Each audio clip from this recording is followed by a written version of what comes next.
Olá pessoal, sejam muito bem-vindos ao canal Resumos Legais. Se você ainda não é inscrito do canal, inscreva-se para que você possa acompanhar os vídeos que eu vou postando aqui diariamente. Na aula de hoje nós vamos falar sobre a Lei 8080 de 90, que vai regulamentar o SUS. E mais especificamente eu trouxe aqui para vocês uma atualização que ela é de agosto de 2023, que vai acrescentar um artigo, que é o 6º-A, lá à lei que nós estamos estudando. Diz o seguinte, olha só. Acrescenta dispositivo à Lei 8080, de 19 de setembro de 1990, para tornar obrigatória a divulgação dos estoques dos medicamentos das farmácias que compõem o SUS. Aqui, descendo na lei, nós vamos observar o seguinte. Artigo 6º-A foi acrescentado, diz o seguinte. As diferentes instâncias gestoras do SUS ficam obrigadas a disponibilizar nas respectivas páginas eletrônicas na internet os estoques de medicamento das farmácias públicas que estiverem sob sua gestão, com atualização quinzenal, é o que diz a lei, de forma acessível ao cidadão comum. Observação aqui. Esta lei entra em vigor após decorridos 180 dias de sua publicação. Como a lei foi publicada em 23 de agosto de 2023, é para ela começar a vigorar agora em fevereiro de 2024. Então, esta atualização aqui eu trouxe para que a gente fique alerta no decorrer da nossa prova. Avançando um pouco mais, estamos agora falando dos princípios e diretrizes do SUS. O artigo 7º vai falar que todas as ações do SUS são desenvolvidas de acordo com o artigo 198 da Constituição Federal. E aí eu trouxe ele aqui para que a gente dê uma olhadinha nele, prestem atenção. Diz o seguinte, artigo 198 da nossa Constituição Federal. As ações e serviços públicos de saúde integram uma rede organizada e hierarquizada e constituem um sistema único, organizado de acordo com as seguintes diretrizes. Então, o artigo 198 vai tratar das diretrizes de organização do Sistema Único de Saúde. A primeira diretriz, descentralização. Segunda, atendimento integral. E a terceira, participação da comunidade. Então, são as diretrizes que orientam as ações e serviços públicos do SUS. Voltemos agora aqui para o artigo que nós estávamos estudando, que é o artigo 7º. E aí o artigo 7º vai apontar os princípios de organização do SUS, que são baseados nas diretrizes, como eu já havia dito. Primeiro princípio, universalidade de acesso aos serviços de saúde em todos os níveis de assistência. Então, nós sabemos que a saúde é um direito de cidadania e cabe ao Estado assegurar esse direito. Sendo assim, as ações e serviços devem ser garantidos a todas as pessoas, independentemente de qualquer coisa, de sexo, de raça, de ocupação, de classe social, enfim. Universalidade de acesso é um princípio do SUS. Princípio 2, integralidade de assistência, entendida como conjunto articulado e contínuo das ações e serviços preventivos e curativos, individuais e coletivos, exigidos para cada caso em todos os níveis de complexidade do sistema. Deste princípio nós extraímos o quê? Que o indivíduo, o ser humano aqui compreendido nas orientações do SUS, ele deve ser percebido como um todo, e o SUS deve atender a todas as necessidades desse indivíduo. Quando se fala em integralidade, nós estamos falando aqui de prevenção, de tratamento e de reabilitação dessas pessoas. O inciso 3º, prevenção da autonomia das pessoas na defesa de sua integridade física e moral. Próximo item, igualdade da assistência à saúde sem preconceitos ou privilégios de qualquer espécie. Inciso 5º, direito à informação às pessoas assistidas sobre sua saúde. Divulgação de informações quanto ao potencial dos serviços de saúde e a utilização pelo usuário. Sétimo, utilização da epidemiologia para o estabelecimento de prioridades, alocação de recursos e a orientação programática. Oitavo, participação da comunidade. Eu quero destacar aqui esta participação da comunidade. A sociedade, de uma maneira geral, ela deve participar no dia a dia do SUS. Como que isso é feito? Por meio dos conselhos, das conferências de saúde, tudo isso visando formular estratégias, controlar e avaliar a execução das políticas de saúde. Então, é mais ou menos por meio dos conselhos, das conferências, que a comunidade participa do SUS. Próximo item, descentralização político-administrativa com direção única em cada esfera do governo. E nós temos vídeo aqui no canal falando sobre o planejamento, as etapas de planejamento. Procurem aqui no canal que vocês vão encontrar. E quando nós estamos falando aqui da descentralização político-administrativa, aqui quando é mencionado, quando é citado o SUS, nós vamos lembrar que o SUS vai atuar mais na parte tática, na parte mesmo de execução. Porém, dentro aqui da sua organização local, ele tem esse poder político-administrativo. Regionalização e hierarquização da rede de serviços de saúde. Lembrando que a regionalização é uma forma de atender às necessidades regionais, no sentido de que elas estão mais próximas do indivíduo para compreender suas reais necessidades. Inciso 10º, integração em nível executivo das ações de saúde, meio ambiente e saneamento básico. 11, conjugação dos recursos financeiros, tecnológicos, materiais e humanos da União, dos Estados, do Distrito Federal, dos municípios na prestação de serviços de assistência à população. 12, capacidade de resolução dos serviços em todos os níveis de assistência. 13, organização dos serviços públicos de modo a evitar duplicidade de meios para fins idênticos. E aqui nós estamos diante do princípio da eficiência, porque diz respeito aos meios, né? Aos meios utilizados para se alcançar um resultado. Então, quando fala aqui organização dos serviços públicos de modo a evitar a duplicidade, nós estamos diante do princípio da eficiência. No inciso seguinte, nós temos uma atenção especial para a mulher e as pessoas vítimas de violência doméstica. Nesse sentido aqui, a lei vai garantir atendimento, acompanhamento psicológico e cirurgias plásticas reparadoras, em conformidade com esta lei de 2013. E a seguir nós temos a proteção integral aos direitos humanos de todos os usuários e a atenção especial à identificação de maus tratos, de negligência e de violência sexual praticados contra crianças e adolescentes. Para facilitar a compreensão, eu trouxe aqui os princípios doutrinários e os princípios organizativos, separadinhos em colunas. Para não confundir os princípios entre si, os doutrinários com os organizativos, olha só o seguinte macete. Princípio doutrinário, D aqui é consoante, correspondem a ele princípios que se iniciam com vogal: universalização, equidade e integralidade. Princípios organizativos, o O aqui é vogal, então correspondem a ele princípios iniciados com consoante: regionalização e hierarquização, descentralização e comando único, participação popular. Vamos lá analisar cada um deles. Universalização diz respeito ao acesso às ações que o SUS promove. E isso deve se estender a todos os indivíduos, independentemente de sexo, raça, ocupação ou quaisquer outras características. Equidade aqui é diferente de igualdade. Quando nós falamos de igualdade, nós estamos dizendo que o mesmo direito pertence a todos os cidadãos.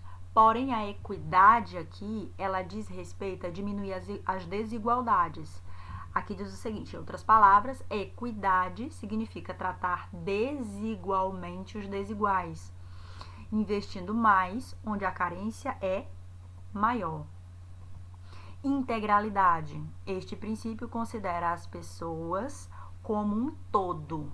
Então, as ações que o SUS propõe, os programas, enfim, devem atender a todas as necessidades dos indivíduos. Aí aqui vai dizer o seguinte, olha só, desde a prevenção até o tratamento e a reabilitação das pessoas. Aqui, em relação aos princípios organizativos, regionalização e hierarquização. Regionalização aqui tratando-se das diferenças regionais, é mais uma divisão geográfica mesmo, sendo que, mesmo sendo dividido, deve haver um comando unificado. E a hierarquização diz respeito aos níveis de atenção, de forma a garantir acesso e serviços que façam parte da complexidade requerida pelos casos, por cada caso, né?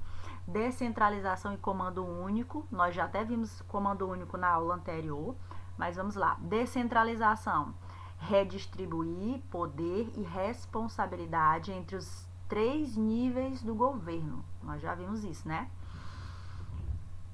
A descentralização também é uma forma de os comandos ficarem mais próximos ao usuário, no caso aqui eu estou me referindo ao município, né? O comando ficando mais próximo do usuário, ele vai poder fiscalizar também e cobrar ações mais efetivas, enfim. E aqui, comando único, cada esfera do governo é autônoma e soberana nas suas decisões e atividades, respeitados os princípios gerais e a participação da sociedade. Nós já vimos essa questão dos princípios gerais quando nós falamos das diretrizes, né? Que vai haver a descentralização sim, vai haver o comando único sim, mas eles devem observar as diretrizes do SUS para que eles possam fazer essa questão administrativa e de gestão. E, por fim, princípio organizativo da participação popular. Até falei, né, momentos atrás, que essa participação popular, ela é garantida por meio de conselhos e de conferências de saúde, que visam formular estratégias, controlar e avaliar a execução da política de saúde. Avançando agora para o artigo 8º do capítulo da organização, da direção e da gestão, nós vamos encontrar aqui 2 princípios que nós já acabamos de ver, que é a regionalização e a hierarquização. As ações e serviços de saúde executados pelo SUS, seja direta ou mediante participação complementar, nós já vimos a questão da diferença entre saúde complementar e saúde suplementar, nós vimos na aula anterior, serão organizados de forma hierarquizada e regionalizada, né, em níveis de complexidade crescente. Artigo 9º. A direção do SUS é única, de acordo com o inciso 1º do artigo 198 da Constituição Federal, sendo exercida em cada esfera do governo pelos seguintes órgãos. Nós já vimos também o princípio da direção única, comando único, na verdade, né? Foi o que nós vimos anteriormente. E no âmbito da União vai ser a direção do SUS será do Ministério da Saúde. No âmbito dos estados e do Distrito Federal, a direção será da Secretaria de Saúde ou órgão equivalente. E no âmbito municipal, será a direção da Secretaria de Saúde ou órgão equivalente. Artigo 10º. Os municípios poderão constituir consórcios para desenvolver em conjunto as ações e os serviços de saúde que lhe correspondam. Aqui no âmbito municipal, a lei faculta ao município constituir consórcio e distritos de forma a integrar e articular recursos. Então, aqui perceba que a lei diz poderá. Então, não é um dever, é uma faculdade. O município pode sim constituir consórcios ou pode organizar-se em distritos de forma a integrar e articular os recursos de saúde. Chegamos agora a uma das partes que requer mais atenção, que é a formação das comissões. Então, nós temos aqui, a partir do artigo 12, algumas comissões que são organizadas e que eu quero que a gente preste muita atenção, porque os nomes delas são muito fáceis de se confundir. Então, nós vamos analisar com cuidado, atentando-nos para alguns detalhes para que a gente possa fixar melhor. Então, vamos lá. O artigo 12 diz que serão criadas comissões intersetoriais de âmbito nacional. Perceba que as comissões intersetoriais são de âmbito nacional e que elas são subordinadas a quem? Ao Conselho Nacional de Saúde. Elas são integradas pelos ministérios e órgãos competentes e por entidades representativas da sociedade civil.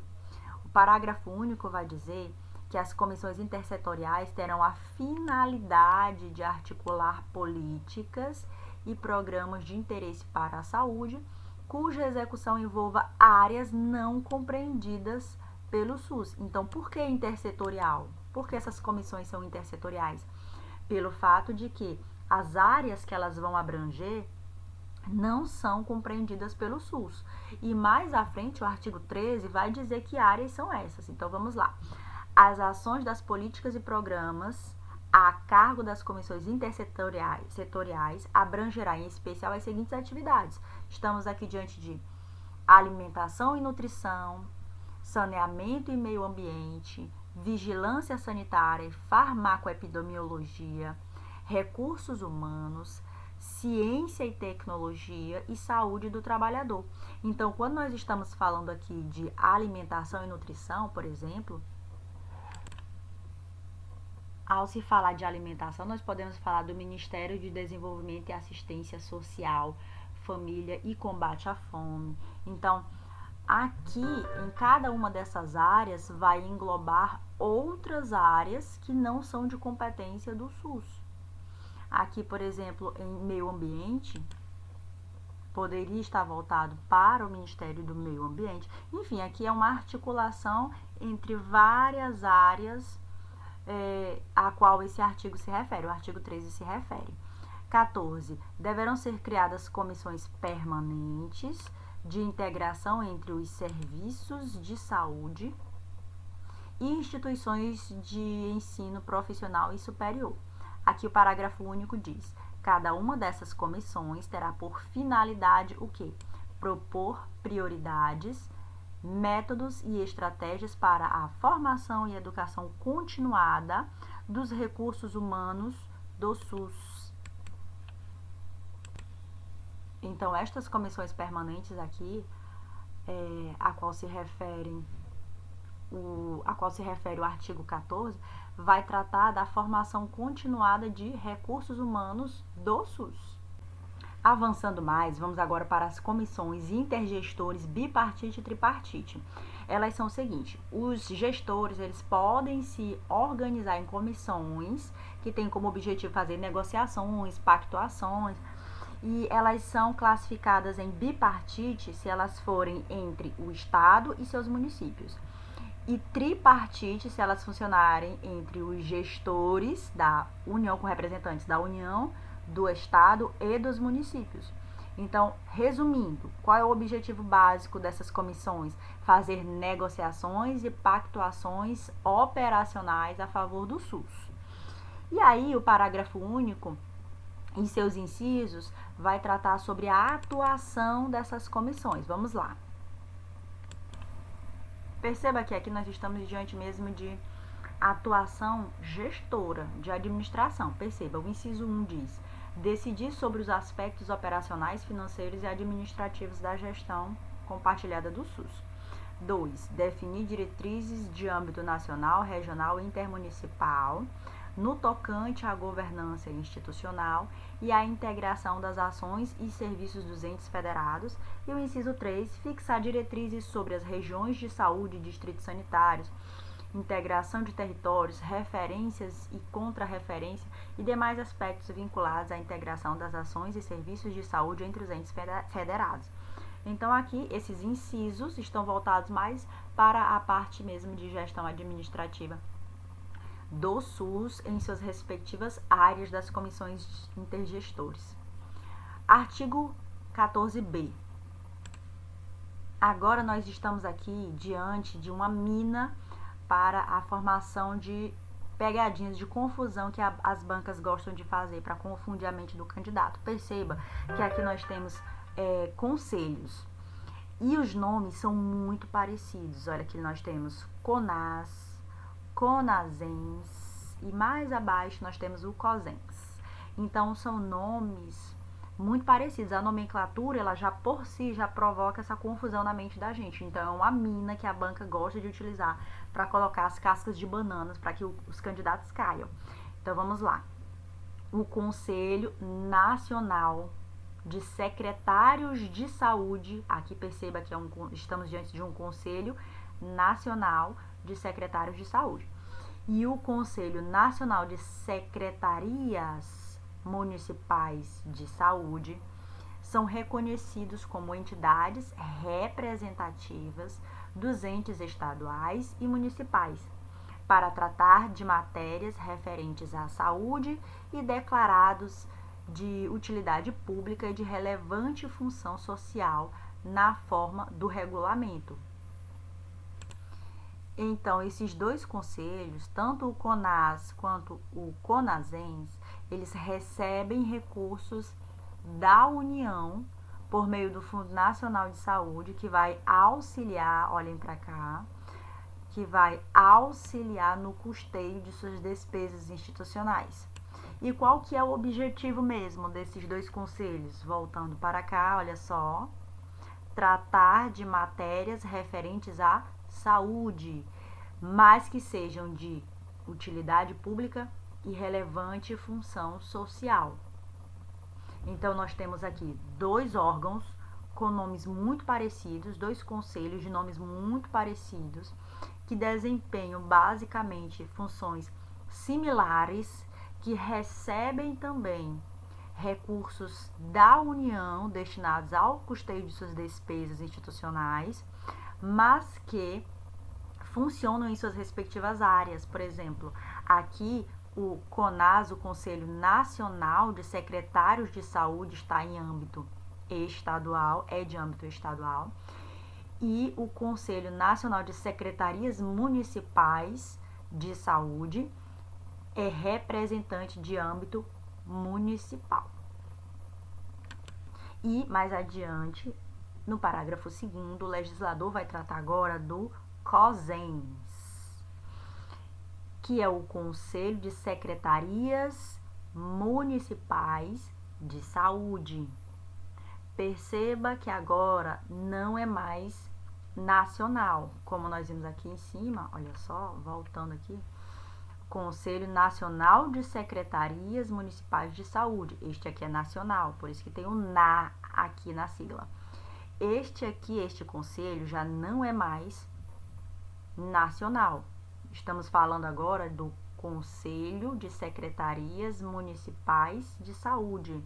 E, segundo o legislador, são reconhecidos como entidades que representam entes municipais, veja bem, no âmbito estadual para tratar de matérias referentes à saúde, desde que vinculados institucionalmente ao CONASENS. Então, ele deve estar vinculado ao seu conselho, que é imediatamente superior, que é o CONASENS. Voltando aqui para não confundir, é o Conselho Nacional de Secretarias Municipais de Saúde. Então, para que ele represente, para que o COSENS represente os municípios, ele deve estar vinculado institucionalmente ao CONASENS referente àquele município, ok?